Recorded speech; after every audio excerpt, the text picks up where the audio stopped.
Thank you, Mr. Chairman. Mr. Comey, we've heard a number of things this morning. We've heard you say a number of times that the OIG found problems in FISA applications across the board. But of course, it was only this FISA applications, these involving Carter Page that you signed off on, that drew an unprecedented rebuke from the FISA court, which I'm sure you remember.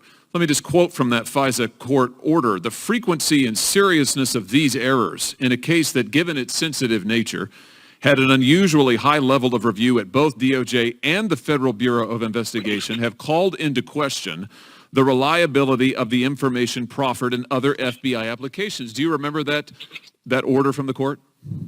It came after I left, as I recall, but I remember reading about it, yes. And have you ever known the court to issue any other such order that you're familiar with? Yes. You have known the court to issue orders rebuking the FBI for misleading it in the past? Yes. Shortly before 9/11, there was significant criticism by the FISA court of the quality of FISA applications.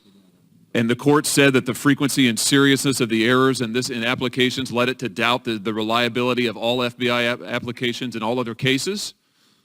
I don't remember the exact words, but something similar. And as I recall, they banned at least one agent from appearing in FISA applications. Yeah, well, that's not what they did here. I mean, in this case, the FISA court said that they had reason to doubt the reliability of FBI applications across cases because of the level of misleading information that you personally signed off on. Do you regret your role in this unprecedented misleading of a FISA court?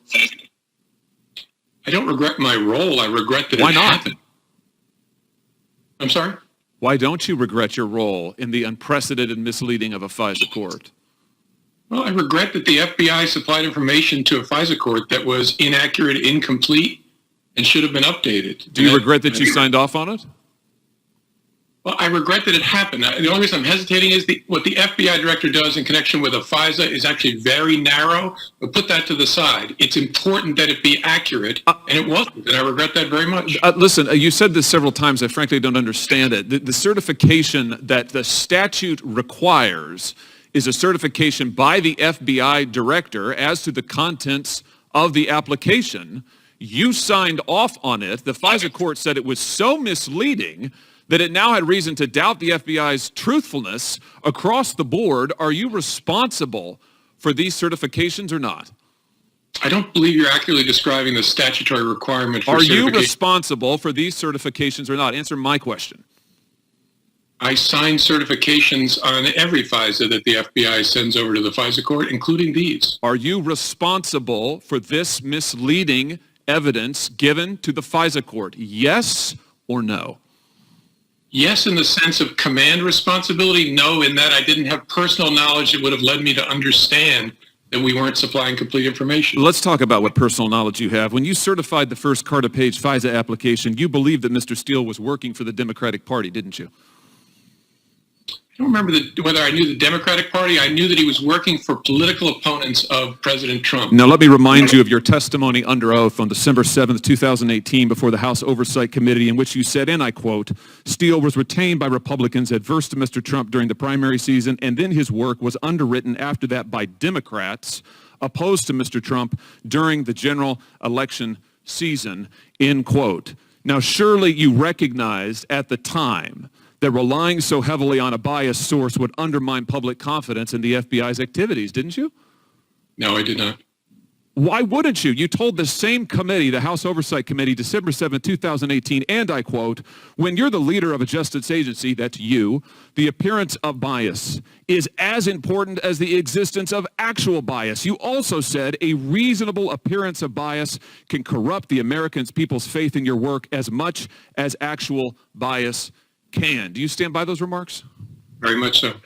But you nevertheless allowed the Democratic Party to leverage the federal government's most invasive intelligence capabilities against President Trump, and you personally signed off on it. You also knew at the time that other officials in the Department of Justice had serious concerns. Do you know who Stuart Evans is?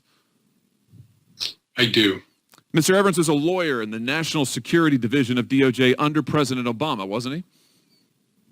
I think he was, I don't know for sure. I think he was a career official at the Department of Justice involved. He was a lawyer in the National Security Division of the Department of Justice. Before the first Carter Page FISA application, Mr. Evans raised serious concerns about the ostensibly partisan nature of the information provided by Mr. Steele, did he not? I don't know. Yeah, he did. The Inspector General reports it on pages 136 and 137 of this report, and you knew of those concerns before you signed off on the FISA application, didn't you? I don't think I knew before. I remember reading the footnote that attempted to inform the court of potential bias. No, actually, the Inspector General found on page 139 of the report, and I quote, on October 12, 2016, Evans' concerns about Steele were briefed to Comey, end quote. And yet you signed off knowing that the research was funded by the Democratic Party, knowing that senior officials in the Department of Justice National Security Division had serious concerns. You signed off nonetheless. Let's talk about what else you knew or didn't know. When you certified that FISA application, did you know the allegations in the Steele dossier came from subsources, not from Steele's own knowledge? I believe I did know he had a network of sources and subsources, correct. Did you know who this primary subsource was? No. Did you ask who the primary subsource was? No. Did you ask the FBI to take any steps to identify that source before submitting this application to the FISA court? I don't know whether I asked. I knew there was an effort underway to try to replicate Steele's source network so we could figure out what to make of Steele's reporting. Well, what the Inspector General concluded was that Comey told us, this is page 153, that the application seemed factually and legally sufficient when he read it, and he had no questions or concerns before he signed it. Surely you realize that the source's identity and his motives, this subsource, who we now know may well have been a Russian agent, that would affect his credibility, correct? I thought it was important that we were informing the court of any potential bias from any source. And I remember reading language in that initial filing that addressed that potential bias issue with respect to the Steele reporting. So I'm sorry, your testimony now is that you informed the court of potential problems with the subsource, political motivations, connections to foreign governments. The FISA court was informed about that? No, I'm sorry. I understood your question to be about whether we informed the court about potential bias in Steele's reporting. I didn't know the identity or any information about subsources. So you personally authorized an unprecedented surveillance on an individual associated with the presidential campaign during that campaign's ongoing time period, October of 2016. You signed off personally on 2 further applications based on information from a source that you believed, correctly, worked for the Democratic Party, and the source's information, it turns out, was coming from a suspected Russian agent, yet you did nothing to try to verify any of this information. You brushed aside the concerns of high-level national security lawyers at the Department of Justice. How are the American people to trust you or the FBI following abuses like this? I disagree extensively with your predicate. I think the FBI is an organization that is honest, competent, independent, and also flawed because it's made up of human beings. Well, I have to say, I'm not necessarily worried about the FBI as a whole. I'm worried about you. And I'm worried about what you certified to a court that led the FISA court to conclude that it had been misled repeatedly, and that due to the nature of those repeated misrepresentations, it could no longer trust what the Federal Bureau of Investigation, the agency you led, what it said in subsequent cases. That, I suggest to you, is an incredible dereliction of duty, indeed a betrayal of your responsibility as director of the FBI. If I could, Mr. Chairman, just one last thing I want to follow up on. The letter from to Chairman Graham from John Ratcliffe, which I know you've seen, Mr. Comey, as you mentioned it earlier. Mr. Ratcliffe says, on 7 September 2016, U.S. intelligence officials forwarded an investigative referral to FBI Director James Comey regarding U.S. presidential candidate Hillary Clinton's approval of a plan concerning Donald Trump and Russian hackers as a means of distracting the public from her use of a private mail server, end quote. Did you open an investigation? I don't know what that refers to. As I said earlier, that does not ring any bells with me when I read that. You did not receive any investigative referral of this nature? I don't remember it. I don't remember receiving anything that's described in that letter. Okay.